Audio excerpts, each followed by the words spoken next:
My colleague Jack Evans and I, along with Evan Wiesel of W2 Communications, are excited to be hosting this week's virtual roundtable, where we'll be discussing with our panelists of executives and thought leaders a range of topics concerning the government contract sector and the world at large. So with us today, we have...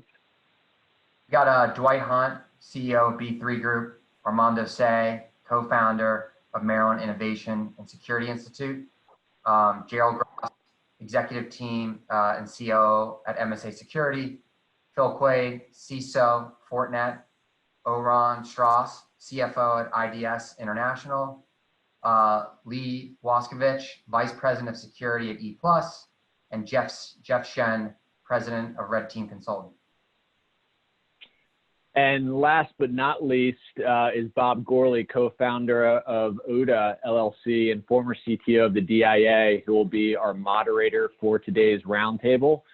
Now, before we hand things off to Bob, we're going to introduce Ian Anderson, who's the Senior Director and Head of America's Research for CBRE, who will be sharing a short presentation concerning COVID-19's impact on the economy, the industry, and outlook for recovery. So with that, Ian, I'll turn things over to you, and afterwards, Bob can take the reins for the moderated portion of the call. That's great. Hi, everyone. Yes, as John mentioned, I'm a Senior Director of Research with CBRE Global Research, and I'm just going to share with you over the next couple of minutes our views on the current crisis and how we think this is going to play out over the next year or so. So I'm going to share my screen here quickly, if I may. And I just want to confirm everyone can see my screen. Looks good, Ian. Yep. Good, great. So I'm going to start with this visualization of where we find ourselves and other major countries affected by this crisis. And as you can see here, circled is the United States, along with Australia and Spain, still in lockdown and experiencing the worst and the brunt of this crisis thus far. And obviously close to emerging from this crisis with some lockdowns. On the other hand, you can see on the right-hand side, you can see China has emerged from this crisis, has been fully reopened since April 7th when they finally opened Wuhan. And then as you can see, some of the other, in the gradual opening section, Iran has started to open small shops. And then what we are closely watching are the first Western countries to start to emerge from this crisis, Austria and Denmark, where we've started to see schools reopen.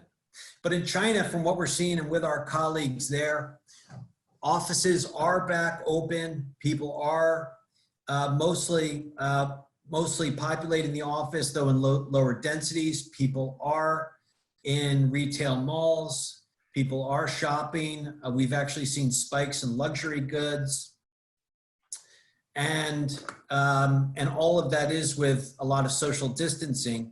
But I did want to share you, which was one interesting data point, is one of the sectors we do monitor very closely internationally is the hotel sector.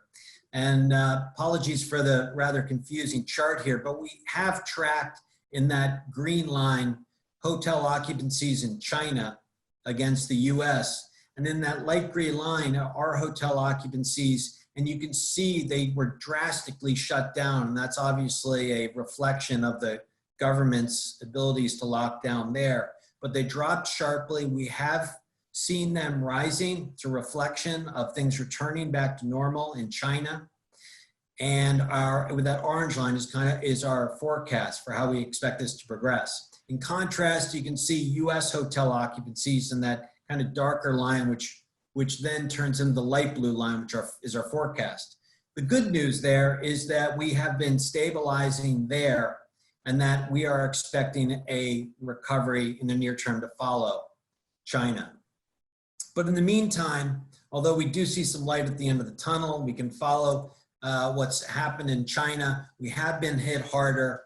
And this is our forecast for real GDP in the United States. The light green line was where we thought we would be following in January. And the darker line is our current forecast for real GDP. And that is a record-breaking annualized 36% decline in real GDP in Q2. We expect that to be the biggest drop since 1946. Coincident with that, we expect the largest drop in consumer spending this summer since 1932. And we also expect the largest drop in employment nationally since 1948. And we only go back to 1948 because that's when consistent US employment records began. So in Q2, and we're in the midst of this storm right now, we are expecting 24 million jobs to be lost just in this quarter. The unemployment rate, we're seeing spiking up to 15%. That's pretty much, I would say, a middle range if you look towards other major commercial banks, investment banks, or economic forecasters. And part of this, as you'll see, also, this is with the expectation of a vaccine within the next year. This is also with social distancing guidelines working effectively to combat especially a potential second wave to hit us in the fall. And even with that, we're still not expecting GDP to regain its prior peak until early 2022 and employment. On the good side, and what kind of keeps us relatively positive with this is obviously we are seeing record-setting stimulus efforts at a record pace by the federal government, essentially trying to subsidize or keep small businesses and households afloat. That's why we're seeing the current stimulus efforts to replenish small business loans that is currently working its way through Congress. But on the other side, we're also seeing an unprecedented, if you will, whatever it takes attitude by the Federal Reserve, which is buying securities and expanding their balance sheets even more so than we saw in the great financial crisis, and extending their purchasing power beyond U.S. Treasuries and mortgage-backed securities into lower-rated corporate bonds as well. So the addressing by the federal government and the Federal Reserve, you could say, is unprecedented. And part of that is why, following China, we do see and have a relatively optimistic forecast for 2021. Again, assuming a vaccine is found in the next year, assuming social distancing guidelines can be instituted properly and can combat and dampen any second wind of this virus in the fall. And so we're seeing a pretty sizable increase in economic growth based upon all of that for 2021. And most of our professionals are reporting a generally optimistic attitude that economic activity will be bouncing back rather well in the second half of this year. So what does that mean for most of us returning to the office and getting back to some level of normalcy? Well, there's no really easy answers to that. We were working with hundreds, thousands of companies globally, trying to get them back into the offices. And it's going to vary by company. It's going to vary by region. And there's no simple answers there. In some cases, people are taking people's temperatures before they enter the office.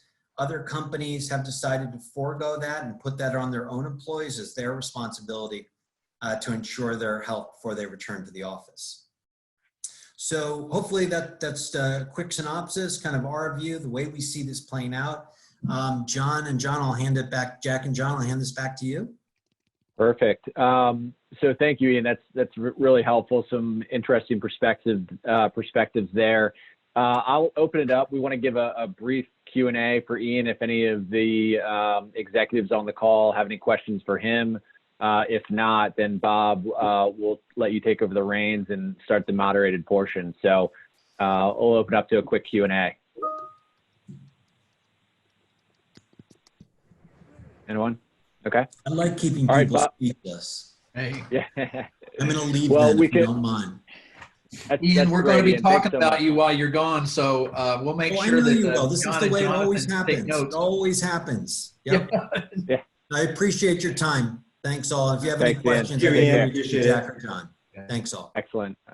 All right, Bob, with that being said, we'll let you take it over from here. So Great. Now, since Ian is gone, let me just say, The Economist, I think he just gave us a range of options. He did not predict with exact certainty what's going to happen and when. I think that what he's saying is, frankly, a hopeful scenario. And I also think that the greatest determinant of our future is not what the Federal Reserve is doing. Maybe it's not even what the White House is doing. I think the greatest determinant of our future is what you business leaders are going to do. Because if you do this right, you will accelerate the economy back. You will help create more jobs faster. You'll get your company healthy. You'll help the government be more healthy. You will, in doing this, raise the GDP. And I really think it's you and the thousands of others like you around the nation that are going to be leading the charge and getting the economy back. Now, I may sound like an optimist, and that's true. And I know every one of you are optimists too.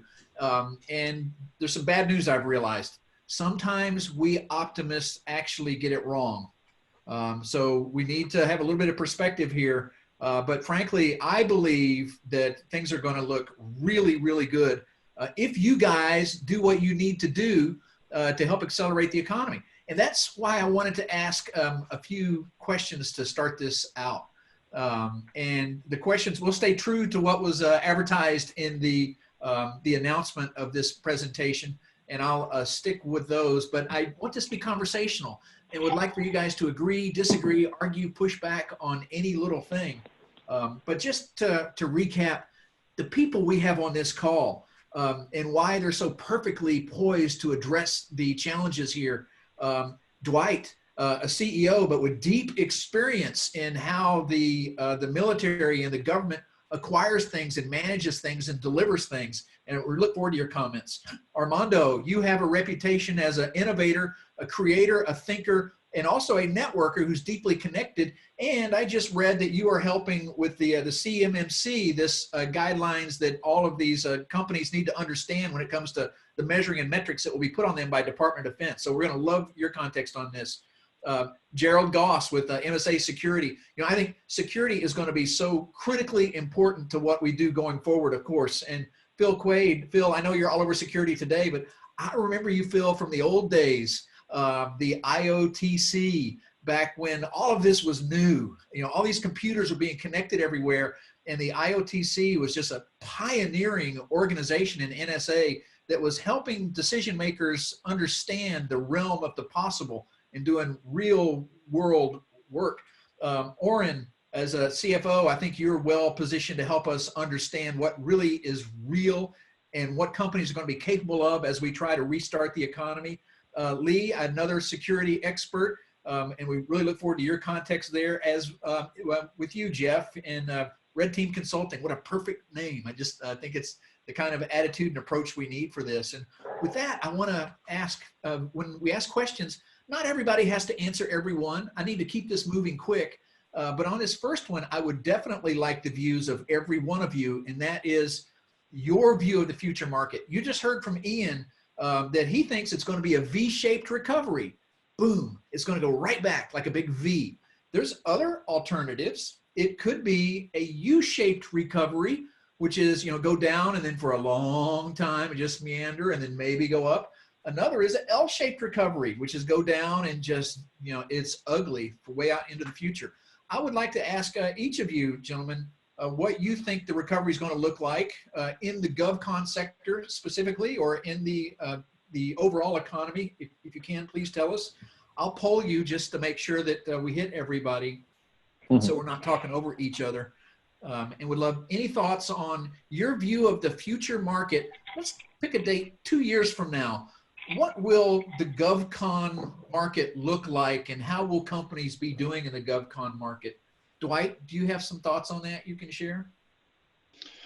Well, first I'd like to say, from my experience here at B3 Group and other entrepreneurs that I have in the federal space, we don't have the dip. We're almost flat. We've had some impact from the COVID-19 with a little loss of billable resources because we couldn't be on site with the government, but a lot of government agencies have figured out that we can function like this. and the ability to put complete tasks, create invoices, bill your customer, and get paid, that flattening has, we don't have a dip, in my opinion, in the GovCon that I've experienced. We have a slight dip, and I think in 24 months from now, if you're a company that's been able to survive this anomaly that we've had here, you'll come out on the other side very strong and able to position yourself in the market 24 to 36 months from now, and you'll be a game changer. Awesome. Thanks, Dwight. Armando, you have comments or thoughts on this? Yes, can you guys hear me? Yep.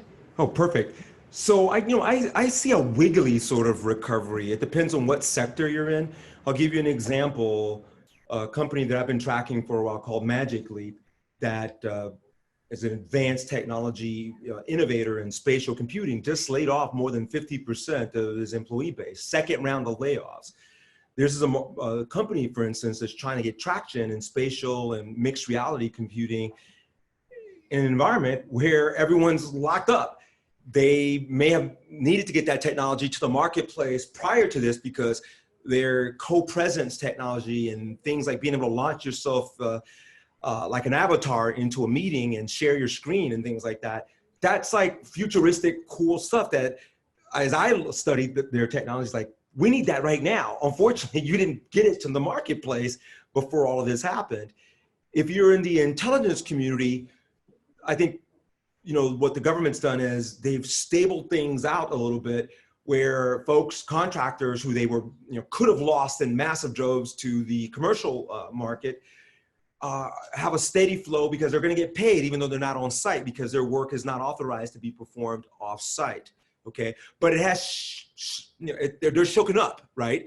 Because it took a while for that to get smooth. It was something that was unprecedented. It's like, wait a minute, we're going to pay contractors to do work off site. Does the contract have to be modified? How does that work? I mean, they're going to do nothing and we're still going to pay them? Well, if you want to keep that workforce coming back, not ruin their credit ratings and all of the stuff that you rely on for them to be able to come to work, you better do something quick because it's going to go, to hell in a handbasket pretty fast, right? So then the pivoting of the government, what is the budgetary constraints on the government, right? We started out with maybe a $1 trillion deficit or something like that. I think we've blown a hole, like massive hole into this, right? We all know that someone's gonna have to pay for this at some point, and it's gonna come out of the economy and our companies and our taxes in some way that may not be pleasant over the next couple of years. What does that look like? I don't think we have any clear view into that, and that's gonna make the recovery kind of interesting because companies are gonna be wondering, do I invest? Do I spend? Do I grow? Do I, conserve cash? And then there is, hey, are we going to get into a reinfection? Phase 2, second wave? Unpredictable, right? We don't know. No, we haven't gone through this in this lifetime or this particular generation before. So you have that as a challenge as well. And then you have the pivoting towards innovation, which could grow the economy for certain sectors. How do we now respond in a pandemic world where we've now experienced essentially the equivalent of a biological attack, right? Yeah. Not intentional, but this is essentially what we're going through. You can't go to your office. You can't closely work with someone. This is the equivalent of something that may happen next that's intentional rather than just purely unintentional biology, floating around in our all environment. Good points, Armando. Yeah. Thanks for the context. And Gerald, do we have you online? I see if you've dialed in, please pop a flare or pop up Gerald and tell us your. Gerald was jumping on halfway, so he'll be here in a little bit. Good, great. And then let's move to Phil. Phil, would really appreciate your context on this. What do you think of the government market 2 years from now? And let's go ahead and broaden that to what do you think of the overall U.S. economy 2 years from now? So first, with a quick nod to all those folks who are suffering both business-wise and medically, we all need to keep those things in mind as we talk about our government-centric conversation here. But on that government-centric conversation, I think we have reason to be optimistic. And what I mean is that in the U.S., of course, we have a government that serves the people, and serving the people is never been more important right now in times of a crisis like this. So I think there will be an important role for the government to spend money and do good things for serving the people. That also conveys to the security business where bad guys don't take time off, whether they're criminals or nation state adversaries. So they'll continue to do their dastardly deeds against U.S. and allied interests. That means that U.S. national security needs to be as strong as ever. So for those reasons, I'm bullish about the government's role, leadership role, and spending role in jumpstarting our economy. From the commercial side, which of course I represent at Fortinet in the cybersecurity business, cybersecurity has never been so important. And of course, what COVID-19 is showing is that Americans need to be agile, companies need to be agile in how they conduct business, where and how. So cybersecurity turns out from it, whereas it used to be something that was simply a cost of doing business, and in this new environment where your workforce is greatly dispersed, cybersecurity is turned into an enabler of business. So I'm also optimistic about the role of cybersecurity in solving some problems and helping to jumpstart our economy. Great, thanks.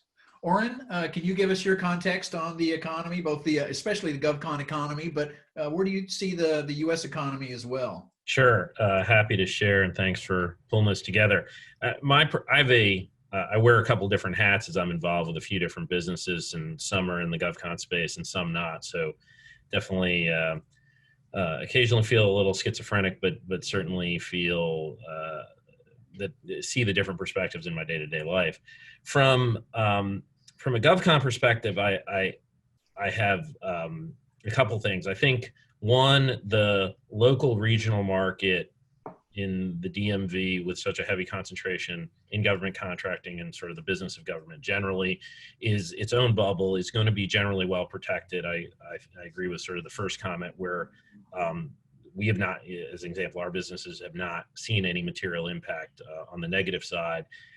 And the unprecedented outpouring of government money in record speed, not all of which has gotten out, but a lot of which has, and there's clearly more coming, will help to protect the regional economy and specifically the government contracting business in that short term.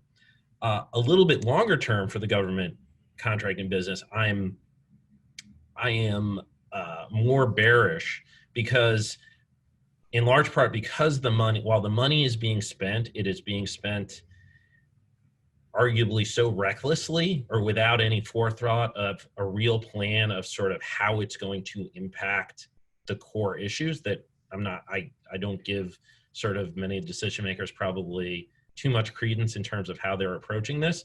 My sense is the money is being spent with the psychological impact that we're doing something, and we're doing something at great scale. And there is some value to that, but I think over the longer term, that doesn't address the core issues that we're going to be facing. And as an example, IDS does a lot of work in Afghanistan, and I think very quickly, because of the deficit and debt issues, we're going to be in a position where those questions of where and how we're spending our money are going to come to the fore, and a place like Afghanistan is going to be at risk. So there's a lot of uncertainty. And sort of from the bigger picture, the broader economy, I think, is going to be really, really choppy. I think the venture markets is an example where I see that are basically shut down right now. All the venture guys are focused on their existing portfolios. There's no new investment. The innovation will come, but it will take some time. And I think we're going to see a lot of ups and downs. The retail and consumer sides of things are just enormously impacted right now. Yeah, Oren, I agree. Harder for that to flip on a dime. So absolutely, totally. And people are saying Hollywood is dead also, just dead. Just nobody's working, and there's no plans to return to work. It's just really, our entertainment industry is going to be dramatically shaped. And of course, the travel and cruise and hoteling, who knows what that'll look like. And I appreciate your context. And Jeffrey, I wanted to ask for your context, and I understand you may have to leave fairly early. So please, I would definitely appreciate, before we go, your context on the current and future government contracting world and the economy overall, and what you think about that. Sure. Thank you.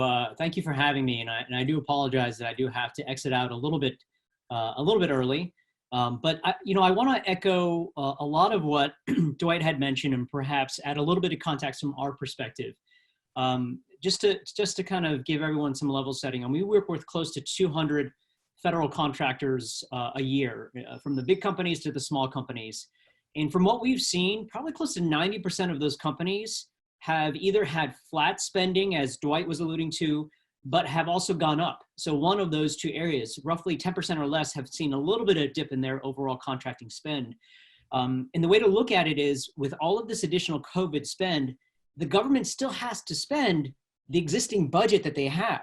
So you have a lot of spend that's going to be happening in a relatively condensed period of time. I think what we're going to see in a couple of years is we're going to see increased spending and funding in the areas where the government is spending, to the earlier points, maybe somewhat recklessly, but in and around everything from medical supplies, health IT, clinical research. There is going to be additional budgets put into any of those federal health buckets. I think fundamentally what we will see change, at least from a government contracting perspective, is how we interact with the government. That's already changed now, and we're still going to see that reflected a couple of years from now. Fewer conferences, more virtual type of settings, more webinars. And so the day-to-day business development person can't knock on the doors per se. So how do you interact with the government in that type of setting? And so I think that's what we're going to notice in a couple of years from now. We're still going to feel the effects of what we're seeing now a couple of years in terms of how we work with government. Yeah, Jeffrey, well, Lee, I want to get to you in just a second, but since Jeffrey has to leave soon, I want to ask kind of a follow-up question, because that really hit home. I think all of us in the entire GovCon world, and every IT vendor also that wants to serve government, is used to working with government in the way the government has always wanted, which is, read a RFI, respond to a RFP, or submit a proposal for a license, go to government conferences, hear what I want, go to an industry day, hear what I want, set up demos on an expo floor, and that is so critically important. Or get leads at the conference, and then you call somebody and say, what do you think? Can I give you a demo? Right. All of that, it's gone for this year. Maybe it's gone for next year. Maybe it's gone forever. And what do you think, Jeffrey? What replaces all that? I think what we're going to see are more innovative ways to conduct outreach. And there'll probably be some companies that come up over the next couple of years that allow you to have more flexible interactions, because long gone now are the days where at an event where a keynote speaker speaks and you have a line of people waiting to speak to that person. Who knows when that will happen again?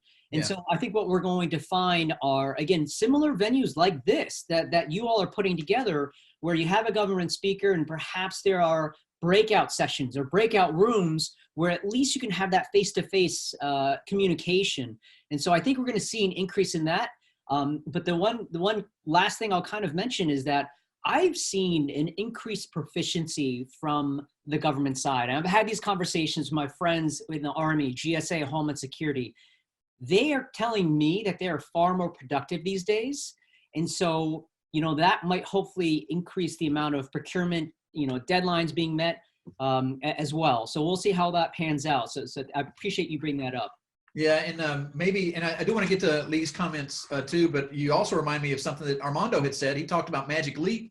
Magic Leap was an awesome system. There are others out there like Microsoft HoloLens and of course Oculus Rift. Maybe one day government people will put on a Oculus Rift or a Microsoft HoloLens and receive a tech demo that way. It makes them feel like they're back at a conference in a booth, getting that up close personal demo in a much better way than just a webinar. Yeah, that'd be great. Cool. Thanks, Jeffrey. Thank you.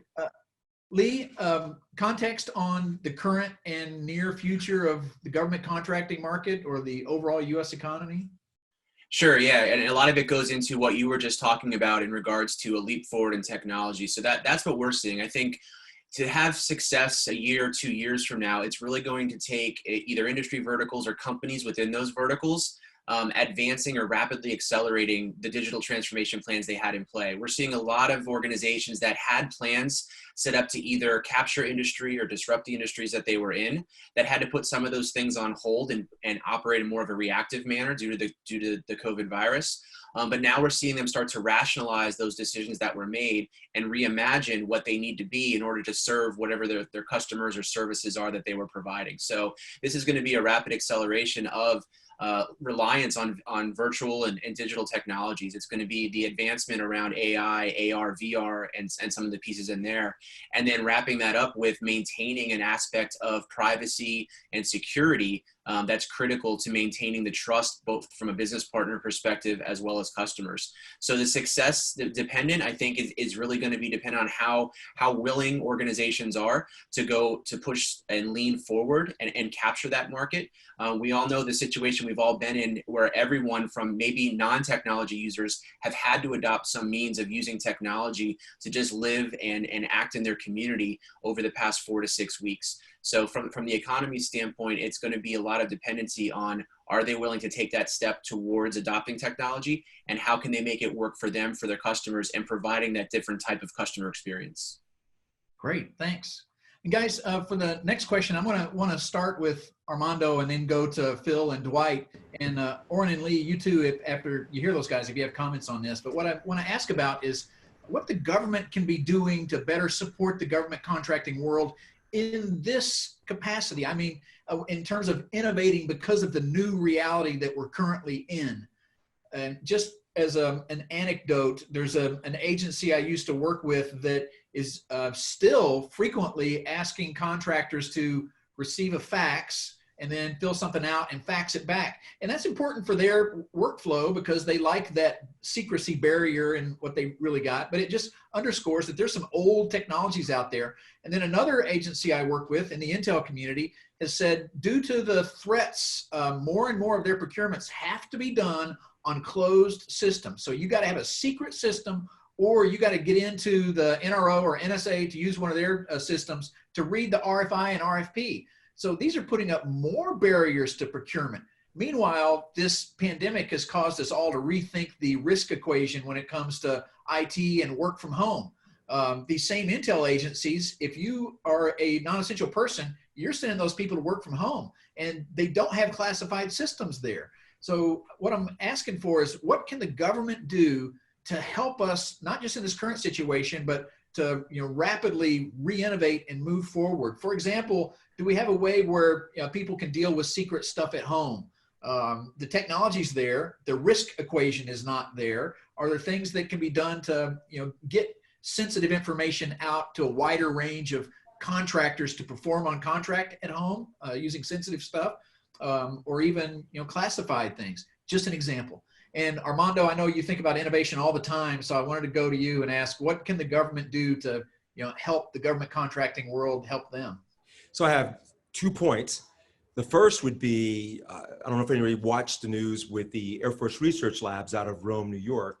They've had something called SecureView for what seems like a lifetime, for many years, a VDI, cross-domain solution that allows you to compartmentalize the various classifications of things that you do in a particular platform. Well, last week they announced the fact that they took this SecureView platform, which is a government-owned technology, and they've turned it into a classified work from home platform. And the Air Force is distributing that. I don't know how far it expands. What is the classification? The article didn't describe what the level of classification was. So that's one thing that can be done, is there some element of classification, depending on what it is and who it is, that can be done remotely? The second thing, one of the things that I've been really proud of, and I thought was always prescient, was the commander of the United States Cyber Command, who we support, and the director of the National Security Agency, General Nakasone, constant thinking about declassification and getting that certain percentage of the mission work that's essentially unclassified out into the unclassified space to accelerate its development, where access to technology and conversations and collaborations can occur faster. So those would be the 2 things. We're working in an unclassified space here. There are some other things that we're looking at that are unclassified. And I can tell you that we are driving the mission forward at an accelerated pace, faster than it can be done in classified spaces. That's not us saying it. It's our government stakeholders saying, oh my goodness, if I wasn't here, it'd take me 6 months. It'd take me a year to just get to where I got to in 30 days or 60 days. That requires a rethinking, a reassessment of the risk associated with it, and again, a declassification. Right, great, thanks. Phil, can you give us your thoughts on what the government can do to help the government contracting world through innovation or other ways? Briefly, sure. One, I need to make sure that the government continues to do what it does well. and doesn't go backwards, right? There's a temptation in terms of crisis to go conservative, and the role of going conservative in your business processes, there's times for that, but it's important to understand that you also need agility. I think that we need that more than now in order to embrace new ways of doing things, embrace more efficient ways of doing things, but otherwise being agile. So I would highly encourage not falling backwards towards comfort and conservatism from a business process perspective, but more about agility. And one other point, as it relates to even, I was going to make it specific to the cybersecurity business, but I think I could probably even make it more generalized. What I was going to say is that in the cybersecurity business, the large companies like mine have a good degree of threat intelligence that we're able to push out to customers, and they can consume that intelligence and use it to defend their systems. And I think in the future, what we need is the private sector to be able to express to the government what its foreign intelligence needs are. Specifically, what can the government do to get information or shut down bad guys that the private sector is either unauthorized or incapable of doing on its own. So I'm trying to say that there needs to be a greater dialogue between the private sector and the public sector, where the private sector requests the government to do things in order to help out the private sector and the greater good. And I think I can expand that point in the times of this recovery, whether it's a U-shape or a V-shape. The government needs to be a good listener to the private sector to understand what are the private sector needs of the U as a government to help get us all out of this V-shaped trough that we're in. Great, thanks. Dwight, would love your comments on this. And before you start, I noticed something in your background. There was an acronym, DIUEA. Yes. For government contracting leaders who are participating in this, who don't quite understand that, would you describe what that is, please? That's the Defense Acquisition Workforce Act that requires certification of all our DoD workforce that deals with the acquisition process to be certified to some level, 1, 2, or 3. Those classes are taught virtually and primarily through the Defense Acquisition University, where I taught for 5 years. But Armando reminded me of a story there where I was doing some consulting for a Navy agency, and they were exactly where you were. To read the RFP, you had to come into the facility. And the gentleman running the project told me, this is just after the captain of the cargo ship was rescued by the Navy SEALs. And he looked me dead in the eye and he goes, our network is the weapon system. And I just shook my head. And I'm like, well, it didn't make any sense. You don't want to classify a computer network system as a weapon system and all the other pieces that go in that in the DoD nomenclature. So you're right, Armando.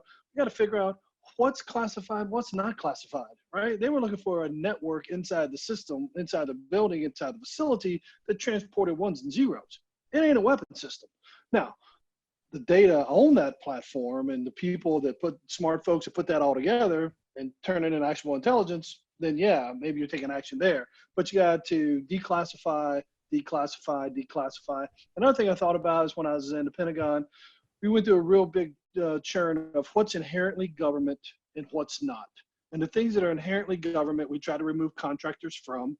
And the things that aren't inherently government, we turned over to contractors to innovate. And I think it's a time to kind of relook that process and to kind of what Philip was saying. There are things that the government, the contractors can drive to the government, and there's places where the government needs to protect.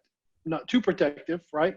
Protect what needs to be protected there, but then let that flow back and forth go. So that's where we're going to get the innovation. That's where we're going to get the rapid response that we've had. We're very, very fortunate in a task order we have with the Department of Veteran Affairs. We've been able to process some requests and get them out in less than 3 weeks. We did some 3D printer for COVID masks. We did a White House hotline that turned into the COVID hotline. So there are some places contractually that the government can set up a task order that's broad, not super specific, right? Broad, challenging to manage on the federal contracting side. But if you set up a task order that gives some maneuver room that allows innovation and technologies to come into, that's a place where you can innovate and be quick in your contracting process and you don't have to put out the request for proposal and read the proposals and then have the protests. So the government needs to think about that acquisition life cycle and how can they speed it up as well. Thanks. So it's going to take I think it brings a lot of credibility, hearing your background and your experience and certifications, hearing that from you. I think it brings a lot of credibility. And Oren, I'd like your views on this also, because frankly, your background is unique. You have been a leader and a financial leader. As a CFO of a large corporation, you have to comply with the law, which generally spells out what corporations have to do financially. And whether you're registered in Delaware or Virginia, you know, the CFO has a role in law. And then you have to comply with what the government expects. If you're going to do business with the government, you're going to do things by the book. You're going to do it right.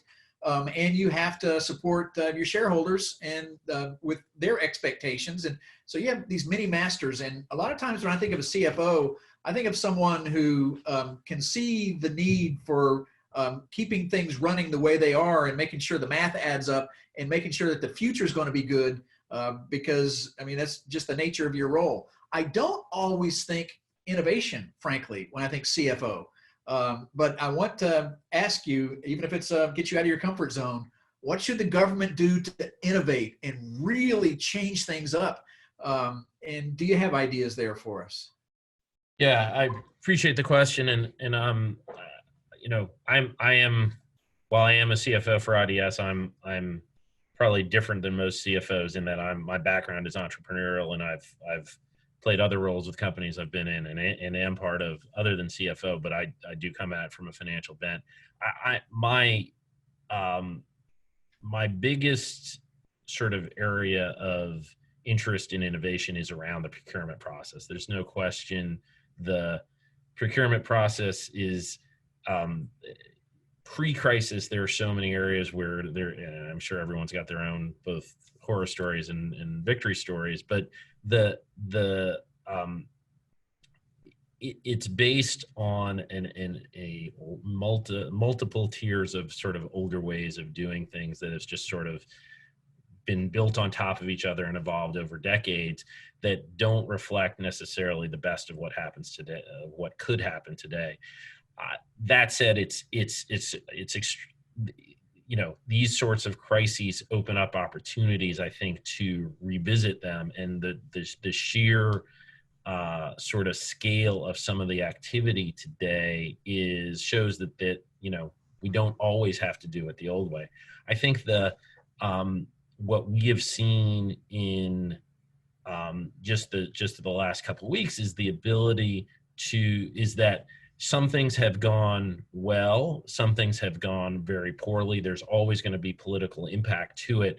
So I think it's incumbent on the folks, the companies like ours that are engaged with the government customers on a day-in-day basis to say, look, we can have candid ways of doing things. We know this needs to be fair. We know the government doesn't want to be caught in protests and delays, and nor do the companies want to be. But at the same time, they're you know, just the old sort of step by step just doesn't have to happen that way. And how can we work together to sort of break that cycle?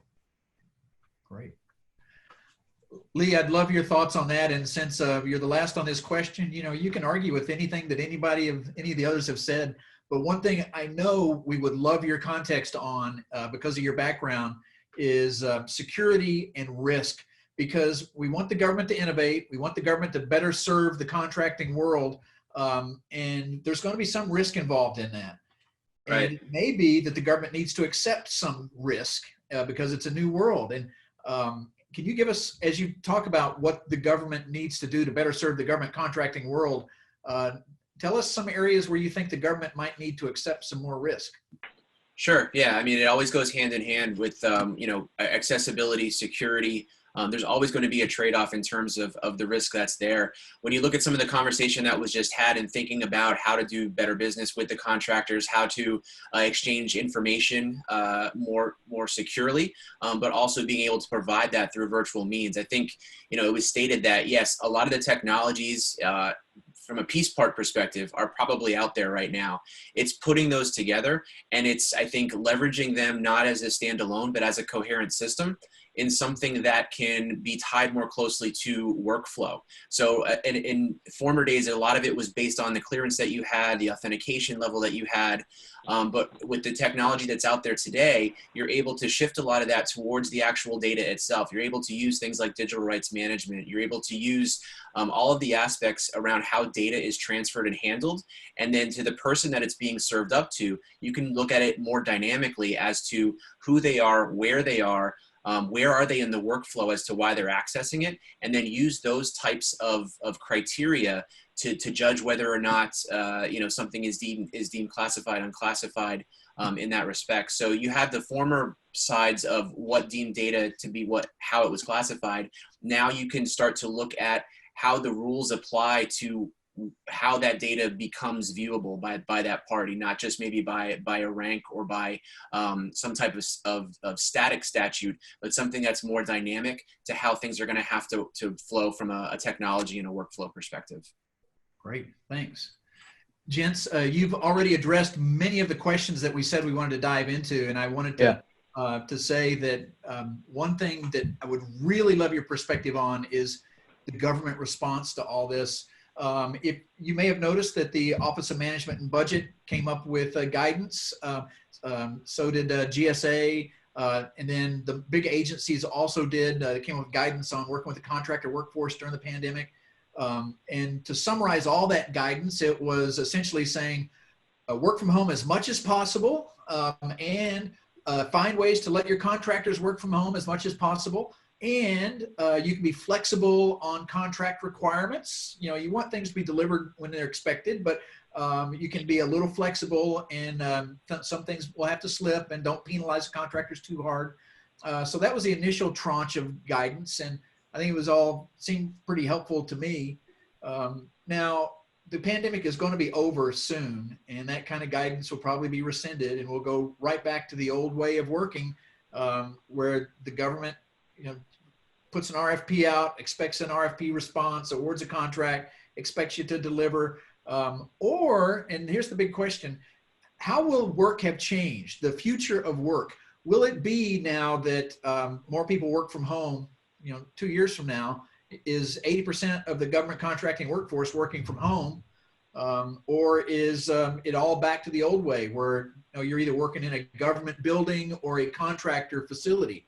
And if you think like me that there's going to be a lot more work from home, what other unintended consequences will there be? Will that cause in the metro DC, Maryland, Virginia area real estate prices, commercial real estate prices to drop? Will it free up beltway traffic? Can we get places quicker? What will be the impact? Just a broad open question, because you guys are the ones who can help shape that answer. So maybe the way I should ask it is, what do you want it to be? And any of you guys that can jump on that, I'd really appreciate it. And Armando, are you Yeah, can you guys hear me? Yeah, so I think the sort of a legal answer is going to be, it depends. It depends on the agency, it depends on their culture, it depends on their leadership, it depends on their authorities. I'm lucky to work at an organization that we call sort of the United Nations of Cyber. We get all of the international Five Eye partners, the tier 1, tier 2 partners for Cyber Command, if they are interested in cyber and talking in cyber. Some of the lessons that we're taking, and particularly you mentioned the CMMC earlier, and some of the standards that we're taking, we are including some of those national standards. As we all know, data privacy and security is somewhere where some of the, a country like the UK, or region is leading, right? And we're sort of trailing a little bit behind there. So it depends on the agency. It depends on its infrastructure. You see someone that's forward leaning like the Air Force. There's been this whole BYOD thing, which is scary. That's still pretty much mostly not allowed within the DoD. It depends on how cybersecurity controls are rolled out. We're in the midst of this CMMC rollout, which is taking an existing standard and throwing some additional domains and practice areas on it to sort of make it simpler. But is it really simpler? Depending, one example that I would give is, we're talking about how information flows to make the process of communicating and integrating and doing procurements more agile. Well, the whole definition of controlled unclassified information has been around for a while, but it continues to progress by definition. How many contracts do we see with CUI markings versus the FOUO markings? And how does that impact government to contractor communication? Will that smooth out to enable a trust factor in terms of there are more things that I can push out to a more agile?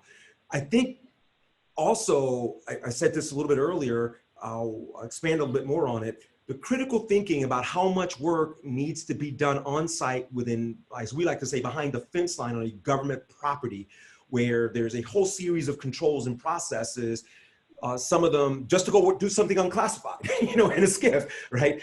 How much of that can be rethought to allow us to work off premise? Because the pandemic forced it on the government. Some government contractors, some government agencies had to rush to figure out, how do I deploy a workforce at home and still keep the mission going? Code orange versus, I come in one week, don't come in another week. We talked about what the impact is to the contractor community. There is some impact, because even though you may be working, your payments may be coming slower because that contracting officer or procurement person who has to sign off on your invoice is on code orange. They're only allowed to come in unless absolutely necessary. Cool. Phil, thoughts on this? I think it's important to recognize the moment. Again, with all the appropriate compassion and attention on those out of work and the economic problems we're having and the health problems we're having, it's important to recognize the moment that this is, I think, a catalyst and opportunity to do things differently. And technology can be an enabler of that. So there was a day, I'll say, for lack of better words, 20, 30 years ago, where it wasn't practical to think that you could do things remotely with sufficient levels of security that you might have by having folks inside the fence line, as Armando was saying. That things have changed in the past 20, 30 years, right? The commercial sector can provide lots of strong, reliable, and available technology solutions to allow a remote workforce to do things with the appropriate security and privacy. There's virtual private networks, there's software development, the SD-WAN, there's multi-factor authentication. There's lots of things we can do to allow secure remote workforces to do things with the appropriate security and privacy levels. And we need to make sure that we don't walk backwards. Mm-hmm. Other comments on that, guys? Yeah, just one quick comment. I think the future of work is not going to be defined by static environments. It's going to be something that's very dynamic. I think everybody's going to have to understand how to operate in a virtual way, and that project by project, mission by mission, those will be defined by who's required to be there, what work's required to be done, and what can be done both from an in-person standpoint and a virtual standpoint based on the security, privacy, and then safety. That's what we're focused on here today. That's why people are staying home, to be safe. Those things are going to factor in and define that environment, but we're all going to need to have an ability to function at the core in a virtual manner and then take it case by case. And I think that's where we're going to see the future of work here the next 2 years. And I like to say that, Lee, that is so such a relevant comment. Well, I don't want to get too deep into it. We're working on some things here from an unclassified perspective about how do you respond to a cyber pandemic where we're being attacked from a cyber warfare perspective, but our physical assets, the place where our response, the team, our first responders, without getting into details there, have to go to take action. What happens if that's not available? Because at the same time that we're getting cyber warfare, there was a pandemic or a biological attack. How do we develop an omnipresent capability to defend and respond and exact a price on the adversary? That is something that we are looking at here. Zero trust, one of the first things that we looked at here in this facility under the leadership of General Nakasone was how do we quickly develop a zero trust architecture? It's like a big thing, it could be a small thing, right? But how do we do that so that we can increase the levels of security that could increase the ability to work at a distance or socially distance, either because of a pandemic, because of a cyber warfare act, or a biological attack that, as I know, I'm old enough to have known that, for a while there, we were preparing for that, right? We went to war in Iraq over that, right? But guess what? There's that whole thinking that here's the practice session for it, right? A virus with no vaccine that a terrorist could essentially grow back in the lab and release in a subway station or at a sporting event and completely change the world economy, which is essentially today was something that was not, hopefully all the evidence doesn't indicate that it was intentional. but changed the entire world. Yeah, and Armando, Yeah. I have no doubt in my mind that every adversary we have is watching our response and what it's doing to our military and our readiness and the readiness of our allies. You just really know they're watching that. Yeah. Oh, go ahead. Yeah, guys, I know we're running over 10 minutes here. We do appreciate your time, and we want to be mindful of everybody's schedule. So if you have to jump off, I know Bob was going to ask another question or two, but by all means, if you have to jump off, go for it. But for those of you who do have to jump off, we really appreciate your time, your perspective. This has been a phenomenal roundtable. Thank you, everyone. So. Right. In that case, let me welcome. try to squeeze in one more question if we can make it. And that is, for your peers in the CEO C-suite of a GovCon company, what book do you recommend they read next? Anybody? Phil, what are you reading right now? Well, you've given me a good opportunity to note something that myself and about 24 of my colleagues recently published. It's called The Digital Big Bang. I saw that, and I've got to read it. You're right. Great book. It makes an analogy between the birth of the universe and the birth of the digital universe, and what lessons we can learn from each and apply to today's problems. Awesome. I'd recommend that as a good read. Good. Great. Others? Phil? I keep rereading two books, one by David Sanger, the Pulitzer Prize winning New York author and cyber investigative reporter, The Perfect Weapon, which right before COVID was in the middle of a documentary shoot that was going to air in October. The other one is Sandworm. Why?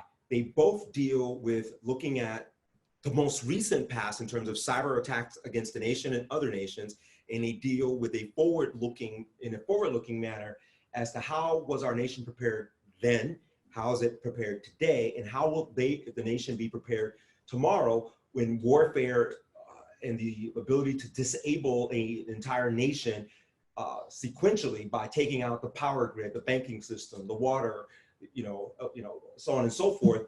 How does the nation respond when all of your electronic ears and sensors and your society is now in chaos?